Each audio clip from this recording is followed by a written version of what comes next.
Assalamualaikum warahmatullahi wabarakatuh. Perkenalkan, nama saya Nur Afia Lutfiana dari kelompok 1 yang beranggotakan Nandia Putri dan Muhammad Fadila Nur Asfari. Saya di sini akan menjelaskan tentang kurikulum dan komponen kurikulum. Yang pertama adalah pengertian komponen kurikulum. Komponen adalah bagian yang integral dan fungsional yang tidak terpisahkan dari suatu sistem kurikulum, karena komponen itu sendiri mempunyai peranan dalam pembentukan sistem kurikulum. Sebagai sebuah sistem, kurikulum mempunyai komponen-komponen. Seperti halnya dalam sistem manapun, kurikulum harus mempunyai komponen lengkap dan fungsional baru bisa dikatakan dengan baik. Kurikulum sebagai suatu sistem memiliki komponen-komponen yang saling berkaitan antara satu dengan yang lainnya, yaitu tujuan, materi, metode, media, dan evaluasi. Ada beberapa pendapat yang menegaskan mengenai komponen kurikulum. Ralph W. Taylor menyatakan ada 4 komponen kurikulum, yaitu tujuan, materi, organisasi, dan evaluasi. Salah satu fungsi kurikulum adalah sebagai alat untuk mencapai tujuan pendidikan, yang pada dasarnya kurikulum memiliki komponen pokok dan komponen penunjang yang saling berkaitan dan berinteraksi satu sama lain.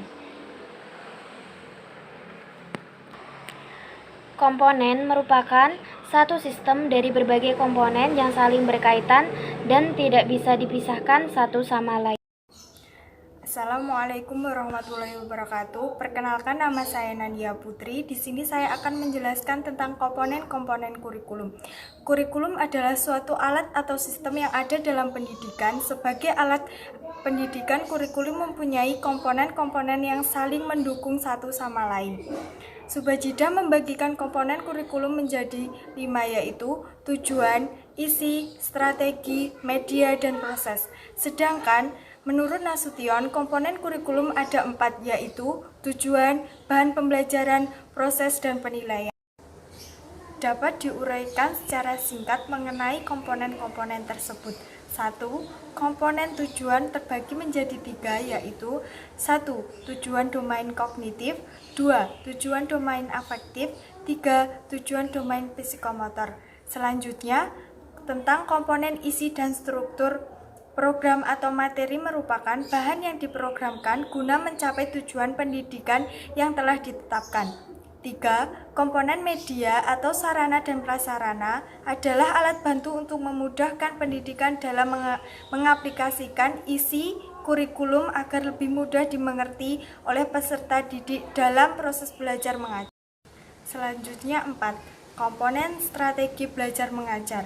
Dalam proses belajar mengajar, seseorang memerlukan suatu strategi yang merujuk pada suatu pendekatan, metode, dan peralatan mengajar yang diperlukan. 5. Komponen proses belajar mengajar. Komponen ini sangatlah penting dalam suatu proses pendidikan yang bertujuan untuk merubah tingkah laku peserta didik menjadi manusia yang lebih baik. Serta 6. Komponen evaluasi atau penilaian, bertujuan untuk melihat sejauh mana tingkat keberhasilan dalam pelaksanaan kurikulum. Yang terakhir adalah keterkaitan antara komponen-komponen kurikulum. Mengapa keterkaitan itu penting?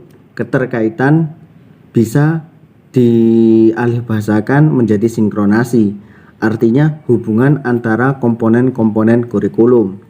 Seperti yang kita tahu, ketika sesuatu hal yang disusun secara rapi tidak sinkron, maka hanya akan menimbulkan tujuan ataupun apa yang dicita-citakan tidak akan tercapai.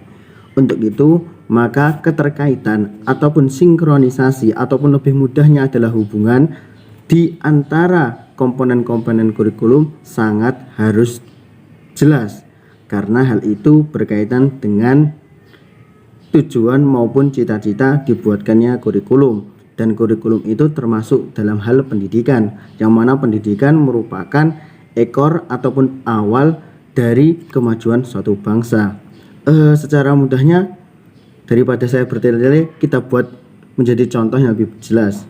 Misal, tujuan dari dibuatnya kurikulum adalah menjadikan siswa menjadi lebih kritis, tanggap, dan rajin untuk bertanya, alias kepo mungkin ya bahasa kerennya. Nah, ketika tujuannya menjadikan siswa itu kritis, maka bahan ajar apa yang diperlukan? Tentu saja dengan memperbanyak buku alias literasi. Jangan sampai ketika kurikulum menginginkan untuk siswa menjadi lebih kritis, tapi bahan ajarnya pun masih tahun-tahun sebelumnya alias tidak pernah maju. Nah, ketika bahan ajar yakni literasinya udah ditingkatkan, hal itu pun tidak cukup. Kemudian harus ada strategi belajar yang tepat. Mengapa diperlukan?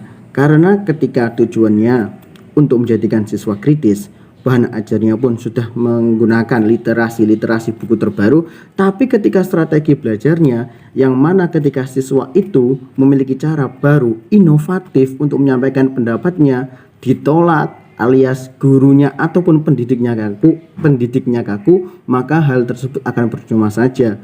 Maka strategi belajar pun harus dibenahi. Ketika strategi belajar sudah dibenahi, maka yang selanjutnya adalah media mengajar. Karena sebagai seorang pendidik, utamanya kita dari jurusan PAI, media belajar sangat diperlukan. Tidak semua siswa langsung paham dengan apa yang kita jelaskan. Kadang kita perlu media seperti film kah ataupun animasi supaya mereka dapat mengerti maksud kita menjadi lebih baik. Kemudian yang terakhir adalah evaluasi. Ingat, kita memiliki tujuan untuk membuat siswa itu menjadi kritis. Kemudian dilanjutkan dengan bahan ajar, yang mana harus menggunakan literasi. Literasinya pun tidak boleh buku-buku yang lama, tapi terbaru yang sangat kredibel. Yang ketiga adalah strategi belajar. Sebagai pendidik, ketika tujuannya kita untuk menjadikan siswa itu kritis, tetapi ketika kita masih kaku, maka tujuan ini pun juga tidak akan terwujud. Yang keempat adalah media mengajar. Ketika tujuannya selaras, bahan ajarnya selaras, strategi belajarnya canggih, tetapi ketika media ini berfungsi sebagai peningkatan, tujuannya konkret, bahan ajarnya oke, strategi belajarnya cerdas, maka akan didukung lebih baik dengan yang namanya media belajar. Ketika keempat hal ini terpenuhi, maka harus ada yang namanya yang kelima alias yang terakhir, yaitu evaluasi. Meskipun strategi belajarnya sudah canggih, tujuannya tercapai, tapi perlu adanya evaluasi. Karena ingat, tidak ada yang namanya kurikulum sempurna menurut saya.